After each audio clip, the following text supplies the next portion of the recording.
밤에 잠도 잘 못 주무시죠. 자, 그래도 오늘 주일 주 앞에 승리하고 나오신 여러분 주님의 이름으로 축복합니다. 우리 세반숙교회 하반기 목표와 표가 하나님의 사랑하심을 많이 받는 성도와 교회가 됩시다.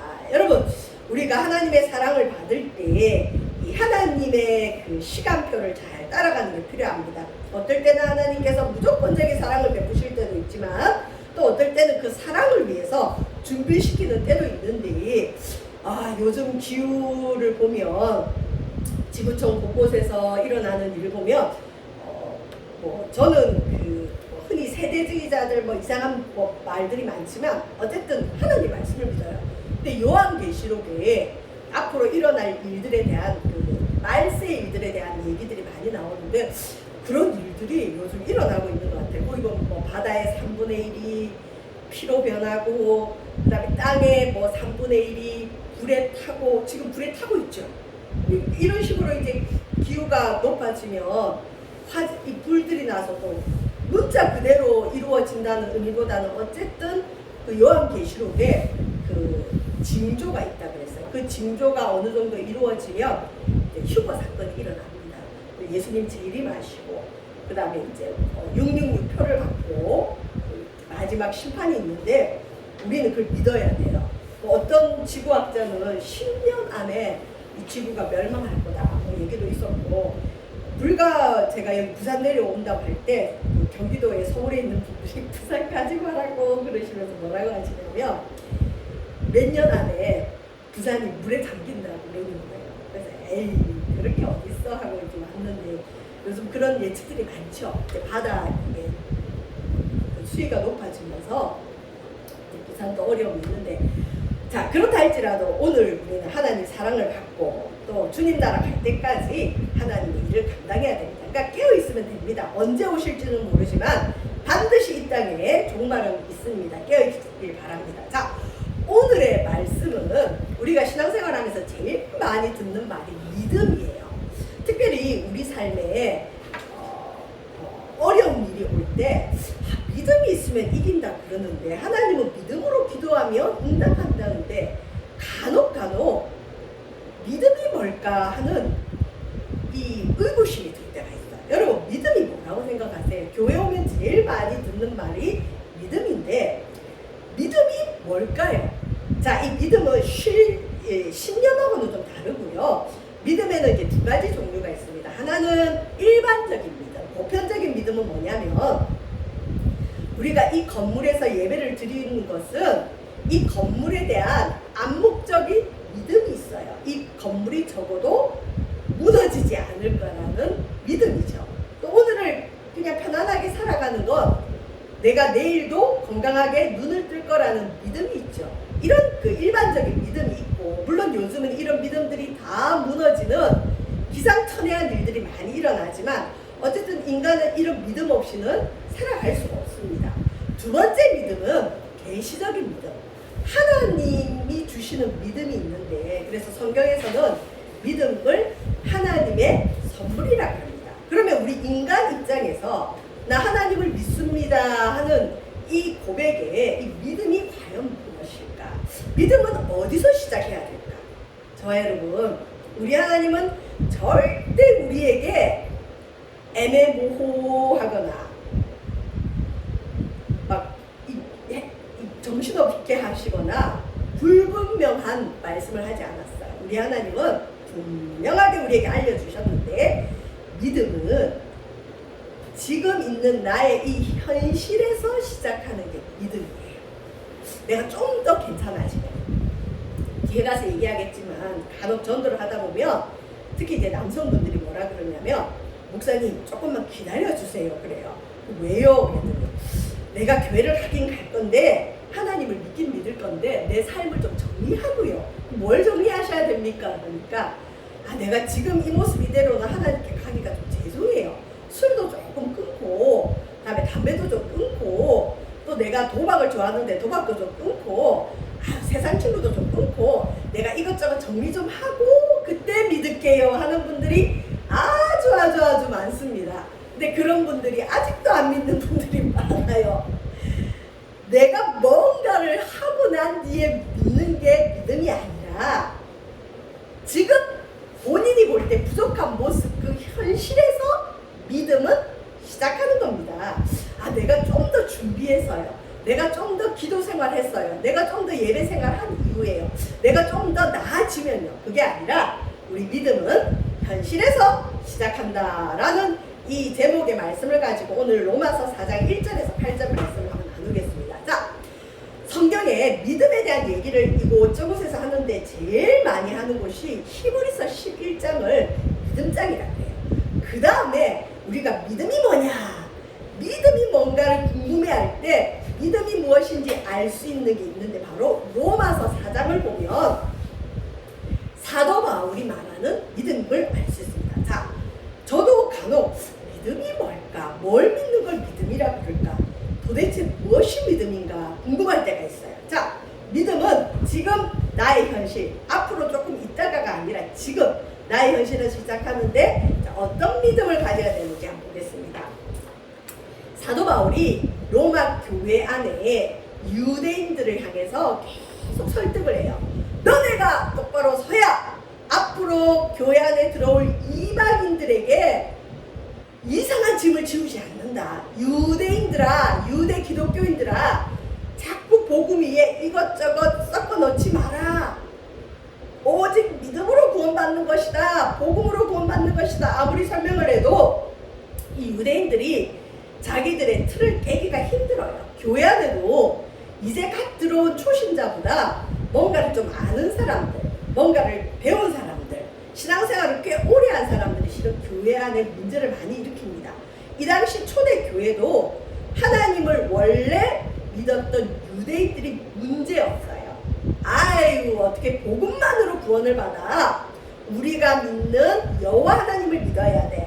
너희들도 할례를 행해야 돼. 너희들도 율법을 지켜야 돼. 하여튼 복음에 자꾸 뭔가를 얹으려고 하니까 바울이 계속 반복을 해요. 로마서 1장에 한 말, 2장에서 또 하고 3장에서 또 하고 오늘 4장에서 또 합니다. 왜 그럴까요? 그만큼 중요하고 그만큼 믿기가 쉽지 않은 부분이어서 그런 것 같아요. 자, 유대인들이 자랑이 있는데 흔히 믿음의 조상 아브라함, 창세기 12장에 나오는 아브라함이 있습니다. 원래 이름은 아브람이었는데 하나님께서 아브라함으로 바꿔주셨어요. 자, 믿음의 조상이라고 합니다. 자, 믿음의 조상 아브라함. 이 팔레스타인 지역이기 때문에 중동 지역의 옷차림이죠. 자, 아브라함이 어떻게 생겼는지 우리는 알 수 없지만 사람들이 추측으로 이제 이렇게 그린 것 같아요. 자, 지금 여기 검은색 글자는 현재 그 지명이고 파란색은 이 성경에 특히 창세기에 나오는 지명인데 이 아브라함이 어디 살았느냐? 여러분, 여기 보면 이라크 위에 우르라는 데가 있죠. 여기가 갈대아 지역인데 갈대아 우르에서 살았습니다. 우리 흔히 이제 에덴 동산 하는데 에덴 동산이 어디쯤 있을까? 그래서 지형학자들이 추측이에요, 추측. 지금 이라크 지역이 에덴 동산이 시작된 곳이 아닌가 봐요. 자, 어쨌든 맞든지 안 맞든지 간에 지금 이라크 위쪽이 아브라함과 그의 아버지 데라가 살았던 곳이 우르라는 곳이었고 성경의 주요 배경이 되는 곳이 가나안이에요. 가나안. 자, 저기 가나안이 지금 이스라엘 땅. 자, 아브라함이 이 갈대아 우르 지역에서 이 메소포타미아 지역이라는데 문명이 시작된 곳이죠. 이 갈대아 우르에서 아브라함의 아버지가 우상을 만들어서 파는 사람이었어요. 그러니까 어떻게 보면 아브라함 집안은 우상을 섬겼던 집이에요. 근데 아브라함이 누구냐? 여러분, 하나님께서 태초에 이 천지를 지으시고 아담과 하와를 만드셨죠. 아담과 하와가 우리 인류의 시작이에요. 인류의 조상이에요. 근데 이 아담과 하와의 11대손이 아브라함이에요. 그러니까 어떻게 보면 원래 하나님을 믿어야 되는 이 아브라함의 집안이 무슨 이유인지 모르겠지만 이 메소포타미아 우상을 섬기는 지역에 살다가 그 아버지는 믿음의 후손이라는 걸 이렇게 잃어버리고, 그러니까 아브라함이 이제 그 아담과 하와, 그다음 아담과 하와가 가인과 아벨을 낳았거든요. 근데 가인이 아벨을 죽였잖아요. 그리고 가인의 후손들이 여러분 하나님을 안 믿는 후손들이 땅에 많았어요. 근데 하나님께서 죽은 아벨 대신 셋이란 아들을 줬어요. 이제 가인의 후손들은 이 땅에 문명을 일으켰어요. 문화와 음악하는 사람, 뭐 그 무기를 만드는 사람, 유명한 사람들이 가인의 후손인데 가인의 후손들은 하나님을 안 믿어요. 근데 하나님께서 죽은 아벨 대신 셋을 주셨는데 셋의 10대 손이 아브라함이에요. 그리고 이 셋의 후손들은 이 땅에 문명을 만들거나 유명하진 않는데 이 사람들이 한 일은 뭐냐? 여호와의 이름을 불렀더라. 예배하는 사람. 그러니까 인류에는 두 종류로 보시면 됩니다. 한 종류는 하나님 없이 이 땅만을 위해서, 이 땅의 번성함을 위해서 문명을 일으키고 무기를 만들고 자기 이름을 드러내는 일반 사람들이 있어요. 가인의 후손이라 해요. 가인의 후손들 중에 유명한 영웅들이 많아요. 근데 또 한 부류는 누구냐? 셋의 후손들, 에노스 후손들. 이 사람들이 믿음의 후손들인데 이 믿음의 사람들은 뭐냐? 이름이 있든 없든 번창하든 번창하지 못하든 간에 여호와의 이름을 부르는 자, 하나님을 부르는 자였어요. 근데 데라가 셋의 후손인데 믿음의 후손인데 하나님의 이름을 부르지 않고 우상을 만들었어요. 아브라함도 자기 아버지 따라 우상을 섬겼겠죠. 그런데 알고는 있었을 거예요. 이 땅에 여호와 하나님의 이름을 부르는 사람들이 있다는 거. 근데 어느 날 이 우르라는 곳에 살고 있는데 여호와 하나님이 아브라함에게 나타나셔서 아브라함아 아브라함아 너는 너의 본토 여기 우르 친척 아비 집을 떠나.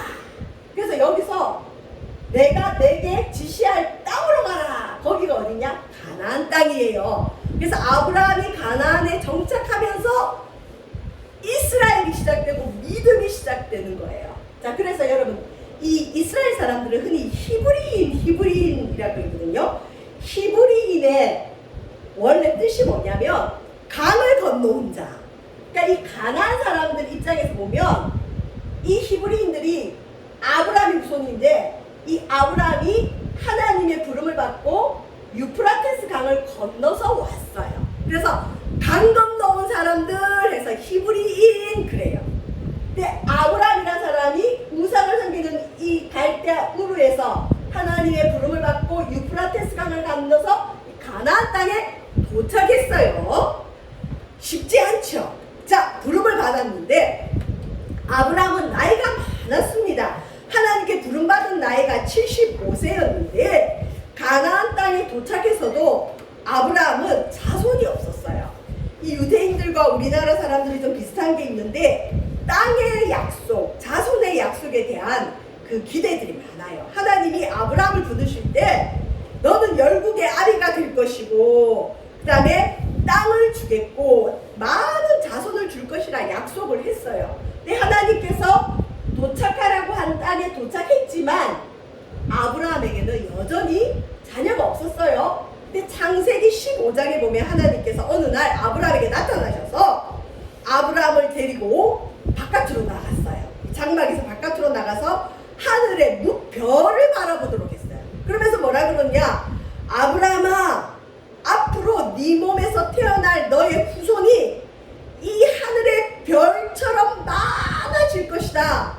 바닷가의 모래를 셀 수 있느냐? 바닷가의 모래보다 너의 후손이 더 많아질 것이다. 그랬어요. 하나님 약속했죠. 근데 이때 아브라함은 자녀가 있었다고요? 없었다고요? 한 사람도 없었어요.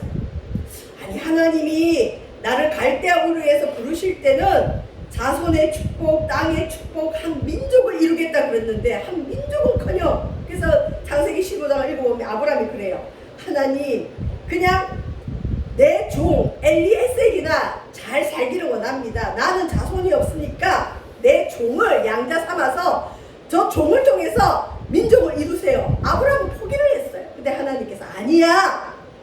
엘리에셀이 아니라 네 몸에서 태어날 네 아들을 통해서 온 땅에 믿는 자를 채워갈 것이다. 무뼈를 보게 하시면서 네 후손이 이렇게 많을 것이다 라고 아브라함에게 나타나서 말씀하셨습니다. 자, 오늘 로마서 4장이 믿음장인데 이 바울이 아브라함 얘기를 하면서 로마서 4장 3절 이게 핵심입니다. 아브라함이 하나님을 믿음에 그것이 그에게 의로 여겨진 바 되었느니라. 이것이 창세기 15장 6절에 그대로 나와 있습니다. 하나님이 아브라함이 하나님께 그러거든요. 하나님, 나는 후손이 없어요. 내 상속자는 저 다메섹 사람 엘리에셀입니다. 근데 하나님이 아니야. 네 몸에서 태어날 후손이 묵별처럼 많아질 거야 라고 말했어요. 근데 아브라함이 자기 몸이 이제 늙었고 자기 부인은 더 늙었는데 그걸 믿었어요.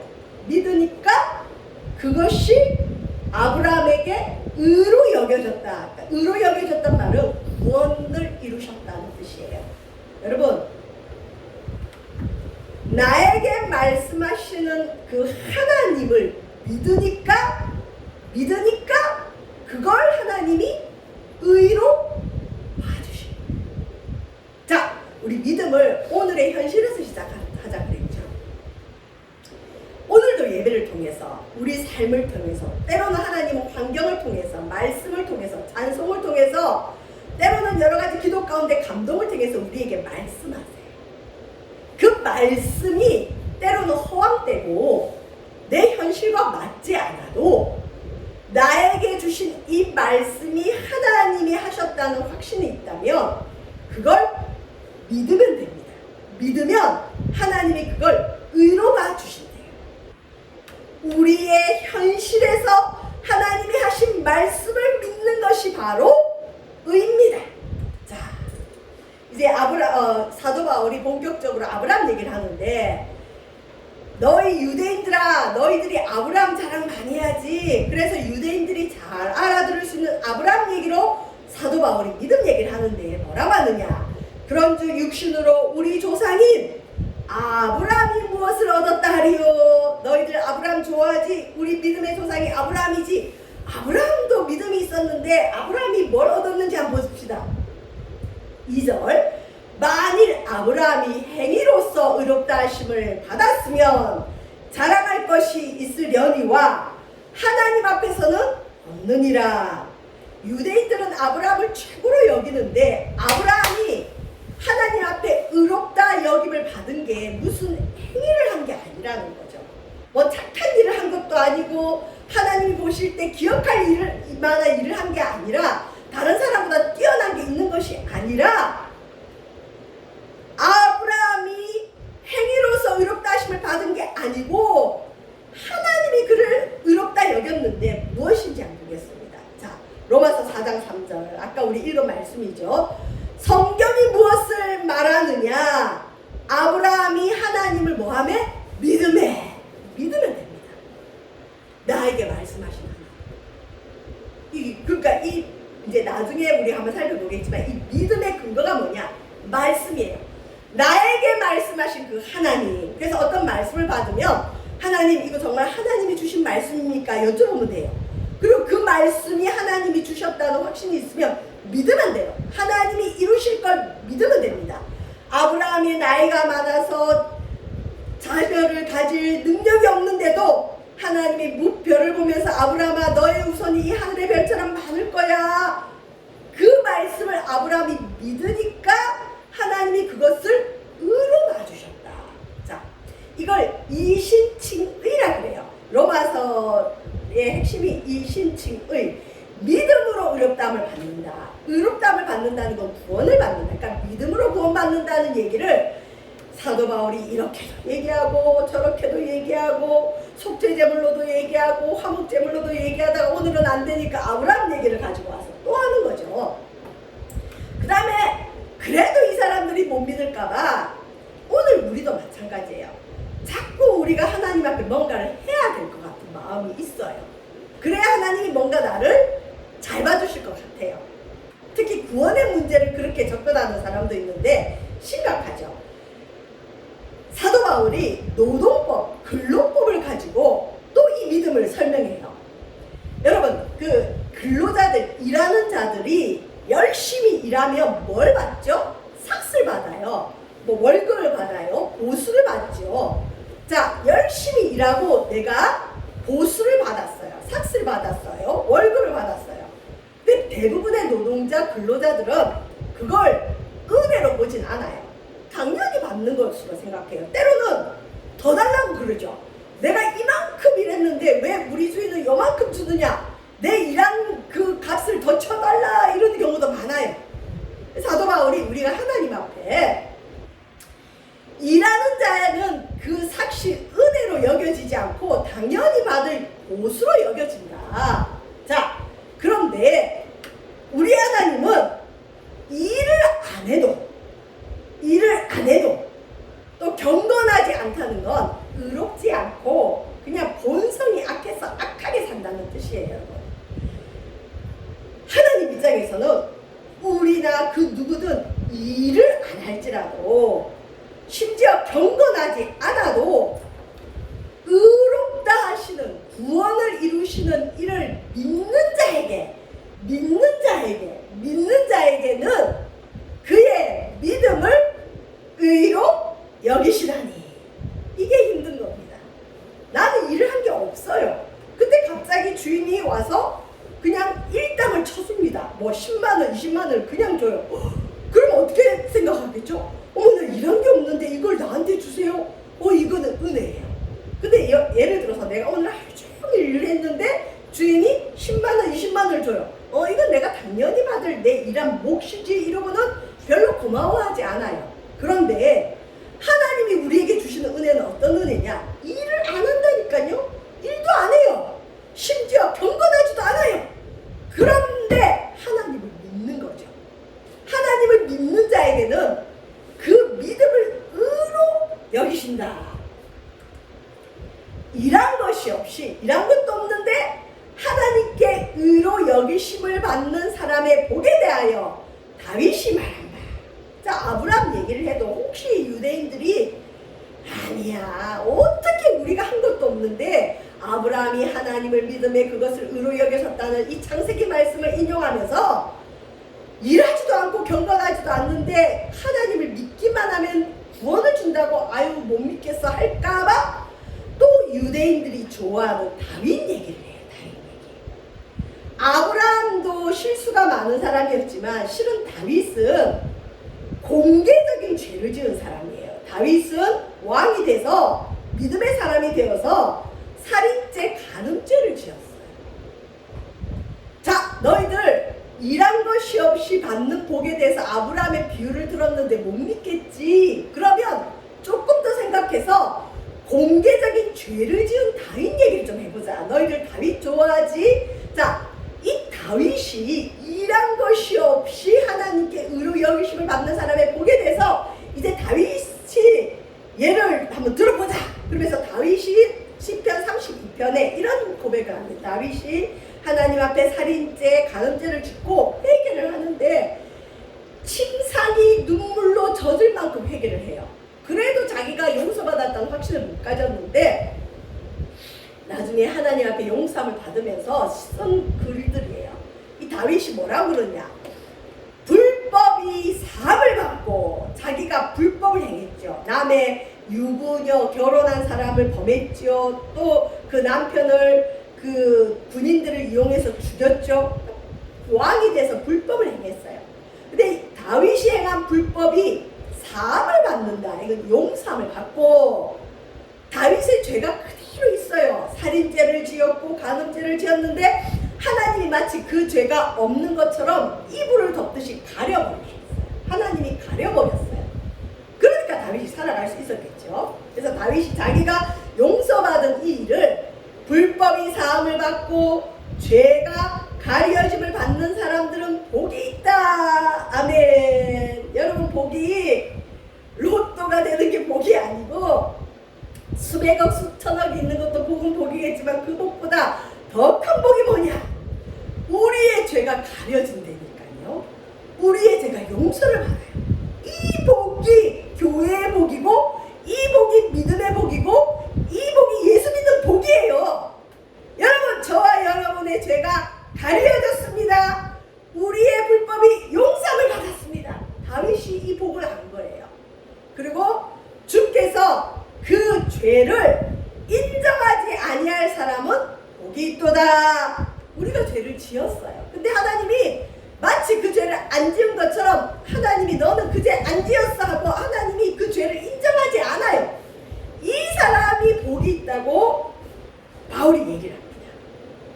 저와 여러분, 우리 하나님의 사랑하심을 받은 자가 바로 성도인데, 성도는 어떤 복을 받느냐? 뭔가를 해서가 아닙니다. 여기 있는 목회자도 물론 회개를 많이 합니다. 무슨 회개를 할까요? 성도들에게 요즘은 좀 덜하지만 제가 이제 저기 서울이나 경기도에 교회 섬길 때는 하여튼 성도들에게 뭘 하라는 게 많았어요. 그럼 또 성도들이 또 잘 따라와요. 그러니까 또 계속 뭘 하자 그래요. 계속 뭔가를 하면서 이렇게 하나님 앞에 믿음도 잘하고, 물론 여러분 행함이 있는 믿음이 진짜 믿음이기 때문에 우리가 뭔가를 하면서 하나님과 가까워지는 건 사실이지만, 문제는 뭐냐? 뭔가를 해서 구원받는 건 아니라는 거죠. 내가 이걸 해서 구원받는다, 저걸 해서 구원받는다가 아니라 구원은 오직 믿음으로 구원받는 겁니다. 여기에 뭘 섞으면 이단되는 거예요. 가만히 그냥 믿기만 하면 구원을 받는데요. 여러분, 우리가 가만히 있는 게 얼마나 힘들 줄 아세요? 어떤 사람이 큰 병이 걸렸는데 의사가 아무것도 하지 말고 믿기만 하래요. 가만히 있으래요.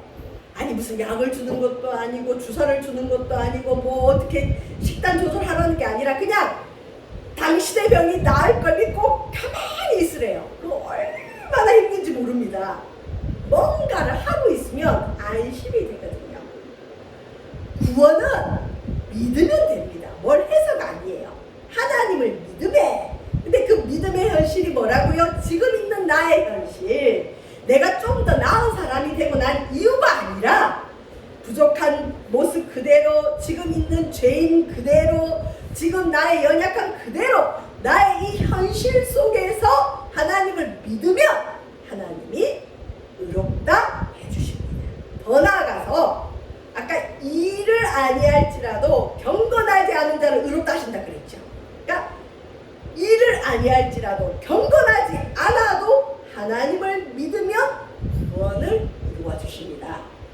불법이 용서받고 죄가 가려짐을 받는 복을 받는 자가 성도입니다.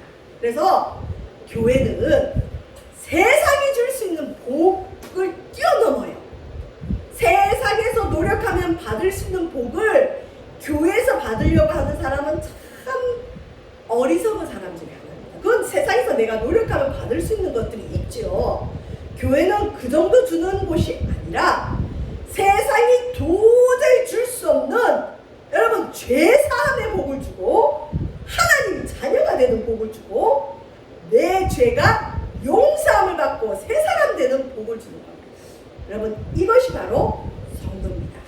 저와 여러분, 우리의 믿음은 우리의 현실에서 시작하는 것을 반드시 믿고 아브라함처럼 하나님을 믿음의 의로 여기심을 받는 저와 여러분 되시기를 주의 이름으로 축원드립니다. 기도하겠습니다. 하나님을 믿음에 그것을 의로 여기신 하나님, 때로는 우리는 믿음이 무엇인지 모호할 때가 있습니다.